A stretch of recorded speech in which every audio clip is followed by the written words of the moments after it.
In today's video, I'm going to teach you how to fix the OBS Studio Nvenc or Amd Encoders error, all within just 5 minutes. Encountering encoder errors can be frustrating, especially when you're set to stream or record and suddenly face a technical hiccup. But don't worry, I'm here to help you resolve this smoothly and efficiently. First, you'll want to launch the OBS Studio application on your computer. Make sure you have the latest version, as updates often fix bugs that might be causing the error. Once OBS Studio is open, look towards the bottom right corner of the interface and find the Controls section. This area is where you'll find options to start recording or streaming and, importantly for us, where you'll access the settings. Next, click on Settings.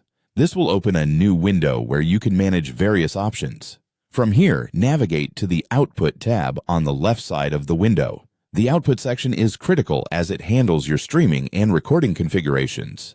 Now you should look for the Streaming tab within Output. Here you will see different drop-downs and settings, including one specifically for encoder. This section determines whether your video stream uses software or hardware encoding. Depending on your setup, you might see options related to Nvenc for NVIDIA graphics cards or AMD VCE for AMD graphics cards. Next, click on Encoder Settings, where you can further refine how your encoders work. Encoder settings might seem daunting at first glance, but they're essential for achieving the best quality and performance balance. It's crucial to ensure these settings align with what your hardware supports. Sometimes simply toggling between different encoder options can resolve the error. However, be sure to review your selections based on your graphics card specifications. Continuing, find the Profile drop-down box. The Profile option typically offers choices like Main, High, or Baseline. For resolving encoder errors, selecting Main is often recommended. The Main profile delivers a good balance of compatibility and quality, suitable for most streaming scenarios and platforms.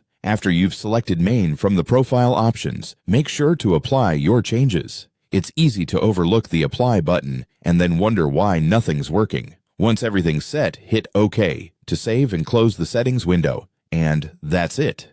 With these tweaks, the encoder errors should be resolved, and you'll be ready to get back to broadcasting with OBS Studio. Remember, it's always good to do a test stream after making changes to ensure everything is working as expected. Thank you for joining me in this quick fix tutorial. If you found this guide helpful, don't forget to like, subscribe, and hit the bell icon for more tech tips. Keep streaming, and see you in the next video.